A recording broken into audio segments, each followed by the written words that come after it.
Mummy મને phone આપો ની. ફોન નથી મળવાનો. મને ફોન જોતો છે. તને એકવાર કીધું ને ફોન નથી મળવાનો, જા ચૂપચાપ વાંચવા બેસી જા. મારે વાંચવું નથી, મારે ફોન જ જોતો છે. કઈ નહીં, ઘડીક ફોન આપી દે પછી હું એને સમજાવી દઈશ. સારું.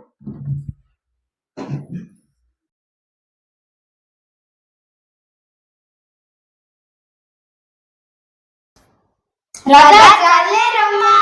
મારે રમવા નથી આવું, હું ફોન જ જોઈશ. ચાલ ને. નહીં, મારે નથી. તમે બે મારી સાથે ફોન જોવા બેસી જાવ ને. સારું.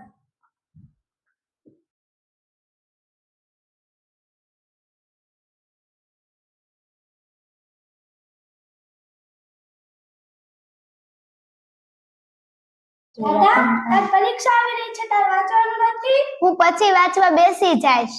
સારું.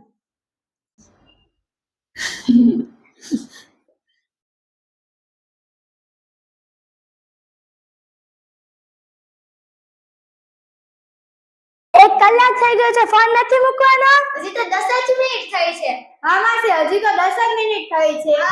તને એકવાર કીધું ને ફોન મૂકી દે, જા ચૂપચાપ વાંચવા બેસી જા. મારે વાંચવું નથી, હું ફોન જ જોઈશ. તને ખબર નથી પડતી? એકવાર કીધું ને ફોન મૂકી દે, કે લાફો માર્યું, લાફો મારે એટલે શું? મારે ફોન નહીં જોવાનો.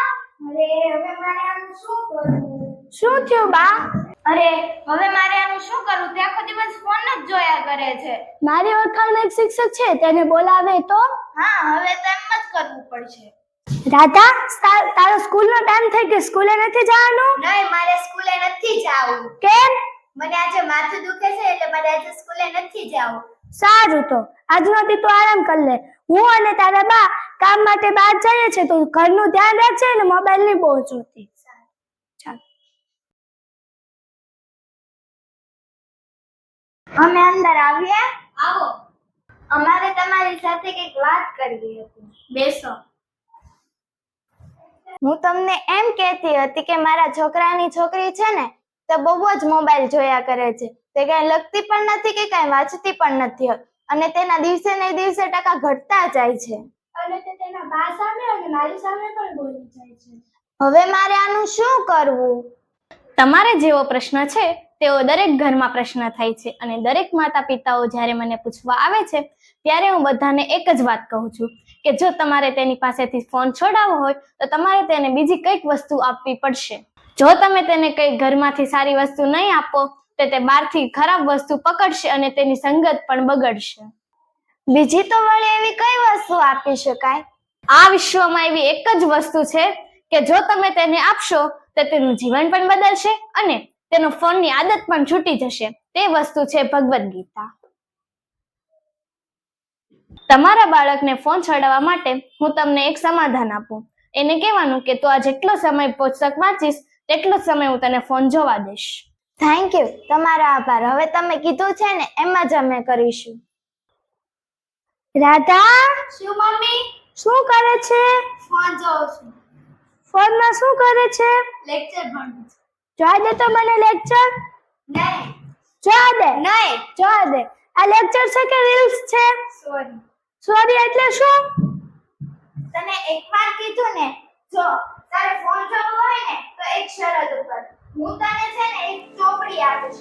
એ ચોપડી તું જેટલા સમય સુધી વાંચીશ ને એટલા સમય સુધી હું તને ફોન જોવા દઈશ. સારું. બેટા, પેલી ચોપડી લાવ તો. હા. હાલો. લે. અરે આ શું ભગવદ ગીતા? હા તો એકવાર વાંચીને તો જો. અરે આમાં તો કાંઈ સમજ નથી પડતું. એટલે બાએ કીધું એટલે તો વાંચવી જ પડશે, નકર ફોન જોવા નહીં આપે.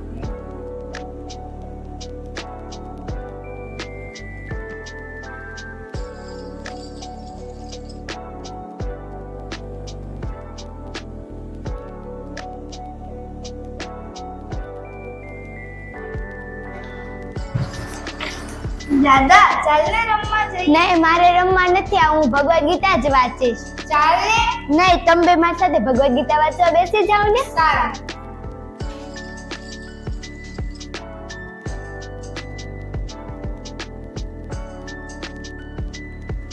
અરે આ તો જો છેલ્લા 1 મહિનાથી તે ભગવદ ગીતા જ વાંચે છે. તે ફોનનું નામ પણ નથી લેતી.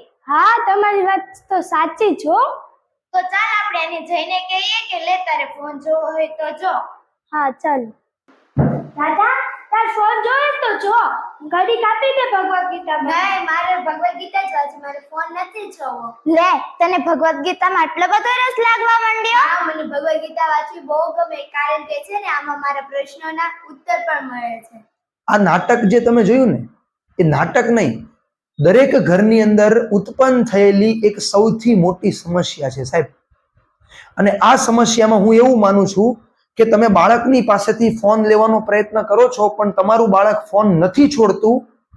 જો એ ફોન છોડી દેશે ને, કદાચ તમારા ડરથી, તમારા દબાણથી એ ફોન છોડી દેશે ને, તો એક 100%ની ગેરંટી વાળી વાત છે કે એ ફોનની જગ્યા પર કોઈ બીજી વસ્તુ પકડી જ લેશે. કદાચ એ ખરાબ સંગત હોય, કદાચ એ વ્યસન પણ હોય. તો હું તમને એક સમાધાન આપું છું કે એ બીજી વસ્તુ પકડે એની પહેલા તમે એને એક વસ્તુ પકડાવો, અને એ વસ્તુ છે આ ભગવદ ગીતા સાહેબ. વિશ્વનો સૌથી શ્રેષ્ઠ ગ્રંથ, જેમાં દરેકે દરેક ગ્રંથનો સાર છે. આ એને આપો. હું તમને ચેલેન્જ આપું છું કે તમારા બાળકનું જીવન 100% બદલાશે.